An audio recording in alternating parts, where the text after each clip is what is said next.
Today we're going to be looking at the disappearance of the Outer Islands from Dawn of Fire and the peculiar Prism Realm, not to mention which dimension the Catalyst was trying to get back to in causing the cataclysm. The Prism Dimension, or as I like to call it, the Prism Realm, is home towards all of the globes, as I'm sure all of you guys do know, and it's also the home to the new Whizbang and Optiglobe, two brand new forms of globe species that have recently emerged inside of the monster world. Now, inside of the Prism Gate, it's often referred to be quite a trippy experience by the monsters. Seeing as though it's quite a trippy experience, I'd probably expect a really weird atmosphere inside of the Prism Realm, and honestly, I'd expect some psychedelic distortions and lots of different colors going on inside of there, seeing as though it's very spectral, as we know from all of the prismatics that come out of it, and the globes themselves too, and pretty much anything that comes out of the Prism Gate. You'd expect lots of colors inside of this dimension, and it to be very crazy looking, I'd expect too, from all of the different colors that you'd get from that. Whenever you have prismatics all together, you just think, wow, these colors really mash together in a really weird way. So the Prism Realm, I'm totally expecting to have a really weird color vibrancy deal going on. And for the Prism Realm, in order to access it though, it's not possible, unlike every single dimension that we know of, to access it through the interdimensional highways. Pretty much every single dimension inside of the My Singing Monsters multiverse is accessed through those highways. However, specifically for the Prism Realm, it's not ever accessed through that way. Instead, it's accessed either through the Prism Gate, which is an unstable form of accessibility, and then also the Fuser, which is a more stable form. Now, with the Fuser, it's actually the bottom glass compartment that you need to look at for where the access point is. Underneath that little cover plate that you see at the very bottom of the Fuser structure, you can see is the nexus point between the Prism Dimension and the Prime Reality. Nexus point meaning the halfway point between those very two dimensions. Now, going back to the Prism Gate, we mentioned how that form of accessibility is actually a little bit more unstable than the rest of them. The Prism Gate has been described to apparently been getting a lot more larger and ambitious over the past few years. And recently, after many years too, Monster Handler Matt has finally revealed that the Outer Islands were swallowed up by the Prism Gate. The rest of the Outer Islands and the prismatics got swallowed up by the Prism Gate so long ago. I think he let this slip by accident, but I find it really funny as it's been teased for absolute ages, and just getting that confirmation is really huge. And we know that the Outer Islands also blipped out of existence around the time when the cataclysm did happen. So the Prism Gate opening up is a direct cause of the catalyst behind the cataclysm. And I think, therefore, going back to what caused the cataclysm in the first place, which is the instability of teleportation energy, the very reason more than likely why the Prism Gate was apparently getting more larger over time was probably due to this instability that was rising up, this gradual build-up that eventually led towards the cataclysm of the continent. And therefore, at the very end too, when all of this teleportation energy went absolutely haywire, the Prism Gate likely went haywire too, and completely ended up gobbling up the Outer Islands itself, which it probably was setting out to do in the first place anyway, seeing as though apparently it had been getting more ambitious over time as well. With this huge opening though, I've got to put it back once more towards this catalyst and go and point my finger at them and say, could this have also have been another planned measure put out there by the catalyst or villain in order to protect their secret and how they caused the cataclysm in the first place? According to Monster Handler Matt 2, it's unknown if any monsters escaped. Are there still monsters that escaped the swallowing of the Outer Islands back during the dissolution of the continent? That's unclear. So thanks to this, I absolutely do think that this could have very well have been in the catalyst's hindsight in knowing that this would occur when they were planning out how they would go about making everyone forget about what had happened in order to get to wherever they were trying to get to with the instability. And going back to this instability though, I think it's important for us now to try and work out where they actually were trying to get to. And to do just that, we have the wonderful world tree that has been put together by Uxus in an absolutely amazing fashion. They've designed all of the branches based off the individual dimensions, and we're going to go over each dimension now so we can get a little bit of a look at this wonderful design and try and picture where they could have been trying to get to in causing the cataclysm. So first up, we have the Prime Reality dimension, which obviously is not going to be as the Prime Reality they were existing within, as that's where the cataclysm initially occurred and all of the events that we know about. So obviously it's not going to be that one. The Gemmalands is quite similar towards the Prime Reality. It shares shares lots of similar landmarks, and therefore I don't think it's going to be of interest towards this catalyst in any form. So therefore I think we can cross that one off too. For Thingia, I think this is where it does get a little bit more interesting now. The Shard Mountains definitely do suggest that there's been some activity there with the binding magic of the trees. Whether that was conducted by the catalyst remains to be seen, but all of these different beings being stuck together inside of the amber is absolutely the kind of scenario that this villain could have got themselves into. And it's also home towards the blob creatures that we see amongst the tall trees too. So considering that those creatures are quite unknown and aren't a very well-known species, that could easily be something that ties back to the villain too. So I think this does have a bit of warrant behind it, Thingia, behind being where they were trying to get to. The mirror dimension though is one that I think they could have come from too. This timeline could easily have served as the villain's initial home before they eventually reached out into the timeline that we currently know of, and this could have been their timeline. Nowhere is it indicated that the villain is of the My Singing Monsters timeline, so it could be really cool to hearken all of this information together and clump it up as towards why we don't see that villain nowadays too. This could easily be their timeline, and this would further explain perhaps why the mirror dimension looks so messed up in comparison to the timeline that we know of as of now. Inside of the Thumpies verse, the Thumpies are quite well known for the dimensional capabilities inside of the contemporary era. We see them drifting across into the Thumpies verse and vice versa, and they have the dimensional abilities that we've previously discussed on, I believe, episode 1. So linking back to those other dimensions, I think certainly suggests the possibility, especially seeing as though the great tree inside of the Thumpies verse is linked back to the Stablo Madrika, just like to the tall tree inside of Thingia. So all of these things linking back together, I think, do offer that warrant of the possibility with the Thumpies verse. The Prism Realm, of course, is an absolute no, seeing as though that was already accessible inside of the Prism Gate, and it's the only other dimension that was possible to be accessed inside of the Dawn of Fire that we know of. And for the Dreamscape, it's absolutely going to be a no. Literally, the process in order to get into the dream space is thanks to its cradle that Catalyst holds. It's pretty much Catalyst domain, this, so I don't think it's going to be that one either. And for the higher plane, that's been really scouted out at this point, and if it was trying to get into that area, I think the monsters would have encountered this. So going back onto all of the ones that we've got here, I think the Thumpies verse and Thingia are certainly our most likely candidates, seeing as though they have so many connections to all of the different dimensions that we've been on about. But also, I think the mirror dimension is quite a likely one, thanks to its different timeline and how we don't quite know as much about that dimension. I think it's very much in the name though, whereby Thingia and the Thumpies verse are quite likely just dedicated to those species, so therefore I think we can eliminate those two candidates too. And as for the Crave Crystal dimension, we just don't know enough about it to say whether or not it would be an option. So therefore, out of all of the ones that we have, I think the mirror dimension is the one that is the most likeliest. Despite the mirror dimension, I've got to go ahead and say that even though we know of all of these dimensions, there's dimensions coming out, and there's literally been 2 just added onto this list in the past year, so therefore I think the most likeliest candidate would be an unexplored dimension, which required the foundations of the monster world to be broken and all of the teleportation energy to go haywire for it to be able to be reached by the villain. Yet considering that they went to this length, I think that this dimension has got to absolutely inhabit something that is quite special towards it and makes it warrantable towards this villain to actually go about getting back home in the first place. If there was no objective here, I don't really see why the villain would have wanted to have got back in the first place. There's got to have been a reason why, and although that could possibly be many things, I get the feeling, seen as though they went ahead and did what they did, it's not going to be something like they're going back to find these monster friends that they have. No, it's probably going to be something that is quite special to this area that made them go about and do things that they wanted to. If it was just friends, for example, and wanting to get back to the monster family or whatever, then I don't think they would have caused a huge conflict towards the Colossals and have caused the binding magic of the trees to Kana and have gone out of the way to cause all of these events. That seems very unlikely. There's got to have been some intentions here that caused them to act in this malicious way. Maybe it's something that the villain needs to survive, like how monsters need the music to be able to on.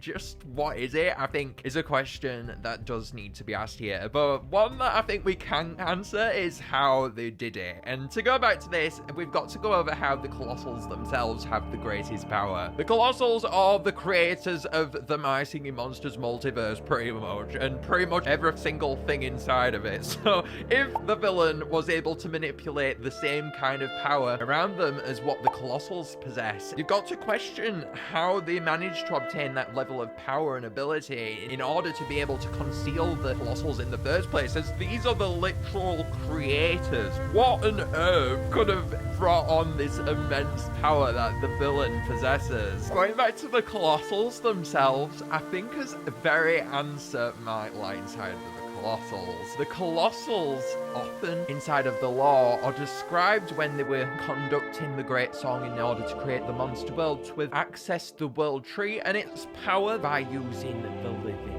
core. And I believe our very answer here is in the living core. The living core served as the access point towards the Colossals' abilities as they access them from the World Tree. So going by this, I think absolutely that it would be possible for other beings to harness the power of the World Tree by having an access point by themselves. So it's likely that the villain harnessed that power to be able to conduct everything that they did. And to cement this theory even further, guys, going back to the binding magic of the trees, what's it caused by? It's caused by the sap of the World Tree itself. So therefore, I think the villain's power goes back towards the World Tree and is therefore the meaning behind how the Catalyst was able to conduct everything that they did. They used the exact same power as what the Colossals did. Were they inspired by the Colossals? That's certainly possible. But something that does differ towards the Colossals and this theory that we've got here is certainly how the foundations of the monster world weren't broken. The Colossals, when they came around, managed to conduct the Great Song and pretty much create everything on the spot. Obviously, it wasn't a simultaneous process, but it wasn't something that happened over a huge amount of time like it did for the Catalyst. For the Catalyst, it took them a few years towards the end of the Golden Era to be able to conduct everything that they did. This was not the case for the Colossals. So therefore, it could be possible that their power is weaker and that they can't necessarily draw upon the power as well as what the Colossals can. But where the access point is, though, I absolutely don't think it's going to be tied to the living core, even though that's certainly possible as everything seems to happen on the continent. I don't believe that the monsters would have allowed that to happen, would they? So therefore, I think it would have been somewhere else inside of the monster world, and that therefore they must have had another access point available. Whether this access point was a part of their home dimension remains to be seen, and whether they were limited by this factor in that the access point was inside of their home dimension and that's why it took them all of this time to do it in the first place is certainly a theory that I think could turn out to be true. Thinking back to this access point that they might have had, though, I think it's important for us now to go back on over to the World Tree and to just discuss about how much of an amazing job Uxas has done with this design. I went ahead and gave them